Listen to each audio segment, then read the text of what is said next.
Hello guys, Adam here from Switch Indie Fix, bringing you a brand new episode of a brand new series called Tryin Out.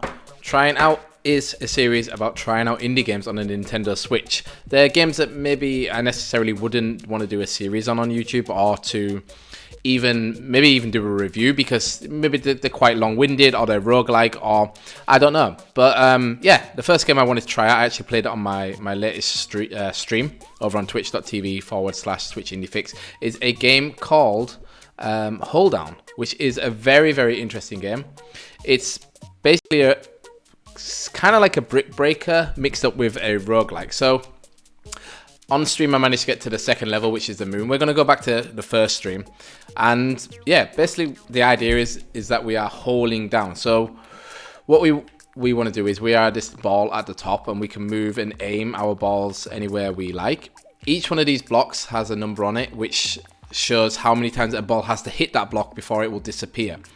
The blocks, these ones here with these little crosses on, those are blocks that will always stay in place. So if I was to say that block was attached to this block and I knock this block out, the block with the screws would still stay there. So yeah, basically what we want to do is, this is easy peasy. We just want to hit our balls off it and they all fall in one pot.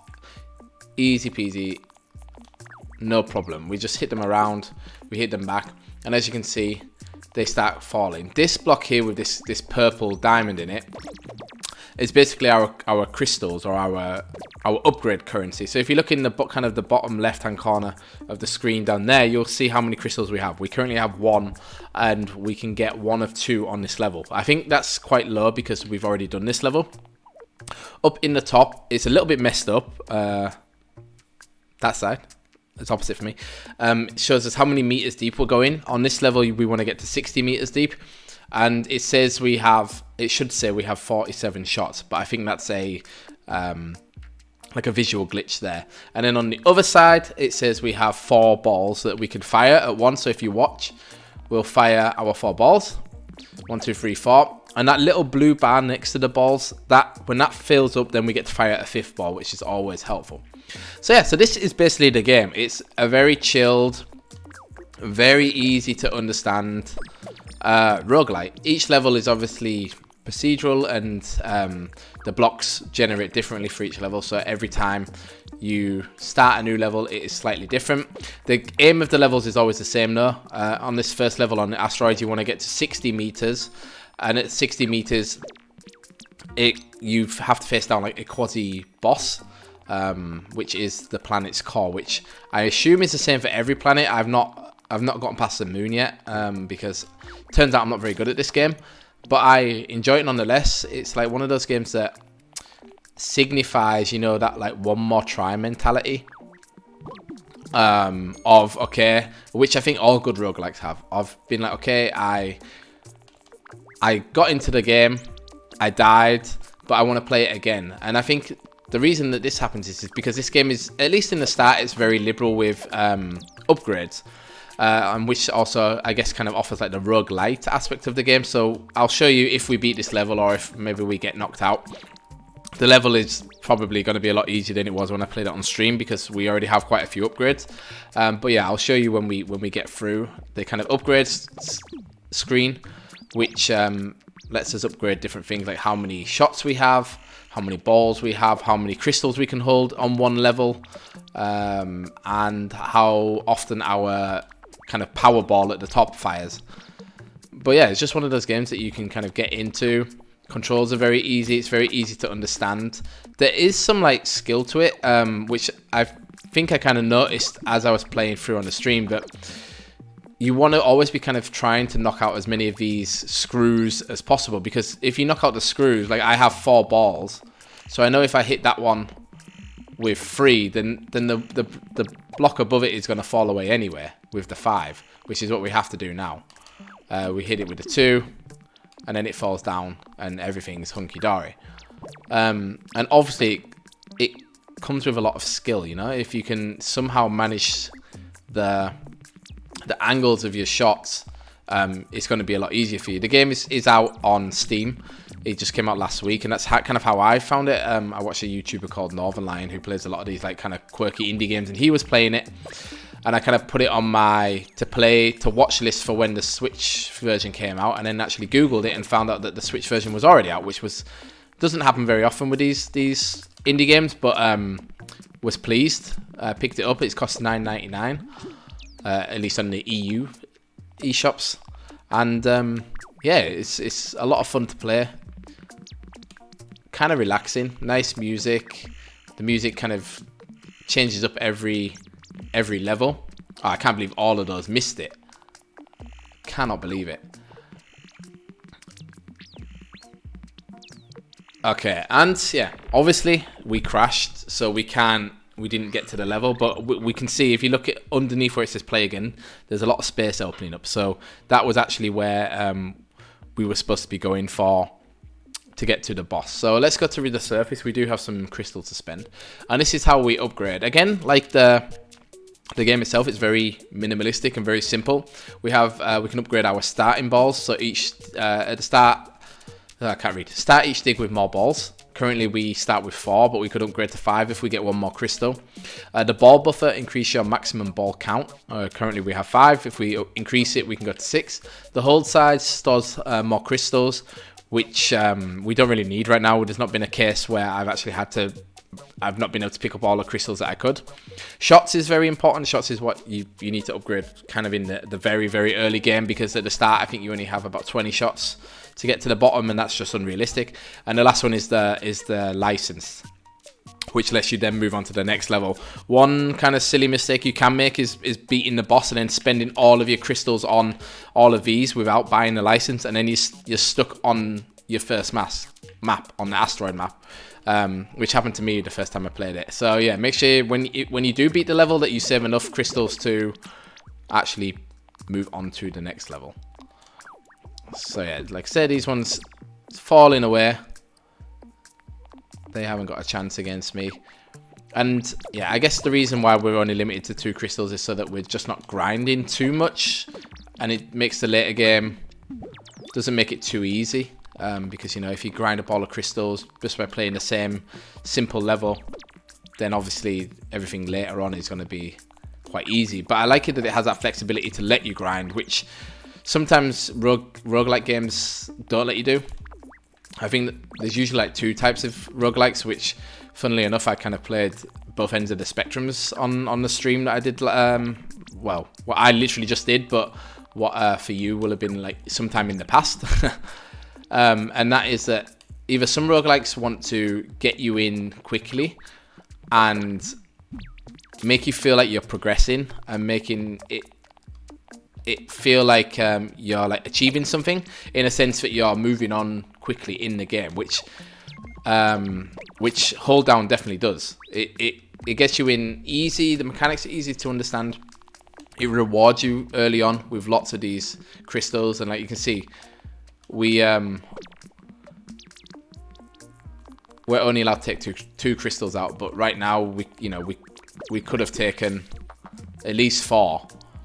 So it definitely like makes you feel a bit more powerful straight away, and yeah, kind of gets you in that hook of, okay, I want to do more of this. On the other hand, I played a game called Hyper Parasite, which is more of a kind of roguelike that makes you want to, but makes you weak in the beginning and makes you really feel like, okay, you know, I'm banging my head off against a wall, but it kind of redeems itself in the fact that eventually when you do get good at it, it's because of your own skill. And you know, at the start, the idea is that you're picking up characters and you're like unlocking characters all the time to improve yourself and to improve like your pool of like, you know, what you might call like weapons in Enter the Gungeon, or items in The Binding of Isaac. And then eventually when you get the skill and you get the unlocks, you feel good about it. And I just think it's interesting how roguelikes do different from one another in that aspect. And right now, like I'm enjoying honestly HoleDown a bit more, just because it's just so easy to play. It's a bit easier to stream with because, you know, you're not focusing on dodging all the time.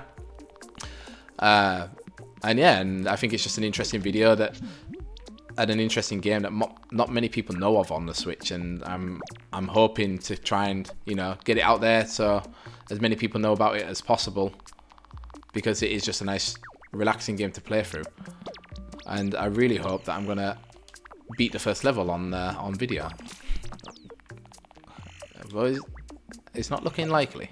Okay, we're out of squeaky bum time there, and we're currently at 49 meters. We need to get to 60 to get to the boss, and we still have 17 shots left, which I think is enough. So as long as we get through this section okay, and we don't waste too many shots, which, yeah, we've already done, we are on to the boss. So it should scroll us down to 60. And yeah, this is the boss level. I guess it's supposed to be the core of the planet. And yeah, we have to hit it 81 times with 15 balls, or 15 shots. So mathematically, as long as we hit it every single time, we should be fine. But obviously, I want to try and make it look cool. And one of the best ways I've seen to do it is to try and like edge the balls off the very, very edge of the circle, have them bounce against the wall, and then bounce round and go back up. But unfortunately, that doesn't always work. Actually, that was a good shot. We got a nice little combo of stuff there, bouncing around. I think if you become like a top level player at this game, a lot of it is going to be about where you get your balls to land, because it's kind of like pool or snooker, like, you know, it sets you up for the next shot. Oh, that's nice. I love it just when it does this spiral. It's so satisfying. Because, yeah, that one was not so good, but I think we're gonna be fine. We still got 11 shots, and we only have to take 21 off. But if we keep doing shots like that, we might not be fine. Let's try just ricocheting it off there. Good. Okay. And then the last one. Good. And that's it. And usually what happens now is the core breaks. Yeah. A lot more crystals come out. Oh, we do actually get to keep these crystals, which is nice. That'll come in handy. Okay. So maybe it's not as strict on crystals as I thought it was going to be. We have 21 now. Let's go to the surface and upgrade. So we're going to... So, yeah, this is what I got confused about before, was that you have to first upgrade the ball buffer to then upgrade the starting one. We're going to get more shots. And then we're going to try the moon. I think the furthest I got down, it said there, was 75 meters. And obviously the moon is a different... It's different gravy. You know, we were starting off with 1s and 2s on the asteroid. Now we're flying in straight away with 7s, 8s, 14s, and 10s.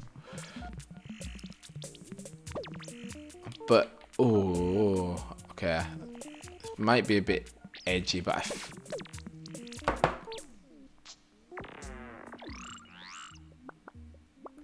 another one. Yeah. And that's also where some of the skill comes from. It's like it's kind of deciding what exactly you want to do. Because I was kind of in that sense then a bit like, okay, I feel like one of these balls is bound to bounce off that one and get rid of it, and we'd be fine. But that's usually where you get caught out, is where you think something's going to happen, or like that, where you fire your 5 balls and it breaks a block, and then obviously the trajectory of the bounce changes as the balls go through to the next block. And yeah, it's definitely fun. Like, for me, it feels a very casual game, but I can understand how people get good at it and how people get really like into it and get really far in it. Okay, we're doing pretty well now. I don't want to jinx it. We're on 40 meters. Okay, I want to try and hit it down here and get it. Nah, I wanted to get it caught under all those blocks, which we might be able to do now. Yeah, like this. Okay, let's try and clear out this 1s. Okay, nice. That's a nice shot. Nice, nice, nice. Keep going. Oh, it's like watching a game of ping pong. Okay, let's try and get some off this 8. And again, and it's kind of like looking forward and be like, okay, what's coming up next? What do I need to work on next? And yeah, not getting too caught up in this. Like, this shot might doom us. Oh, or it might... Oh, I could have just hit it. Or it might save us. So we're about just under halfway through the moon. Go on, get stuck down there. Yes, nice. Scroll me down. So we want to get stuck in there, have them all bouncing around, causing absolute chaos. That's what I like to see. I guess let's bounce it off that one, because I'm not sure if the one underneath, if it counts as being getting knocked away. Okay, nice. Okay, and yeah, the balls won't bounce forever. Once you see them start going pink, they have to hit a block, and then they go white again, and they'll keep bouncing. But if they stay pink for a certain amount of time, then they'll eventually just fly straight back up to the top of the screen. Oh, that shot was not great. We need not to worry too much though, because we only need to hit 4 there, yeah. Then that all comes crashing down. Let's see if we can get it stuck down here a bit. Okay, good. Okay, now I'm a bit worried. Now I'm like, okay, what do I need to do here? Because if I hit this 21 with enough, it'll make the 15 and the 24 fall. And I think we're gonna be fine with that anyway. Oh no, he miscalculated. Damn it. Okay, let's try one more. And this is what I mean. It's so like, just, okay, I want to just do one more. Because it gets you back in straight away. And the runs don't take necessarily that long. Like, what, we've done 5 or 6 runs, and we've been playing for 15 minutes. So, yeah, it doesn't take up too much of your time, unlike, you know, like an Enter the Gungeon run or a Binding of Isaac run. Or even, yeah, like I said, Hyper Parasite, like that takes a little bit of time because it's more about going through a map and more of like a traditional twin stick shooter roguelite. What should we do about this one? Well, we have to take it out, but I think I want to try and at least ricochet balls off it like this. Okay, that wasn't exactly what I wanted. I was hoping it was going to knock out some more of these 7s. Okay. Okay, I'm going to fire them at this, and then that's going to disappear, and then all of these will hopefully... I was hoping they were going to do a bit better damage in there. Okay, now we have a bit of a problem.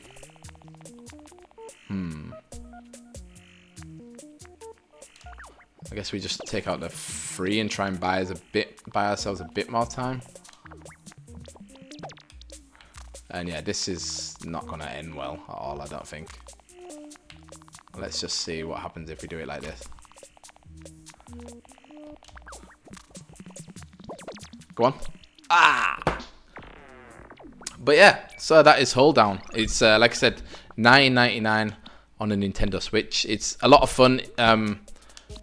Especially if you just want something to kind of kick back and play with on your sofa. Very easy to control, very simplistic. I really like the design. Very just simplistic is a good way to say it, but not mean it in a mean or I don't know, degrading way. And yeah, if you're interested in watching me stream games like this, you can go to twitch.tv/SwitchIndieFix, and yeah, keep an eye out for more trying out videos coming soon to our YouTube. Bye bye, guys.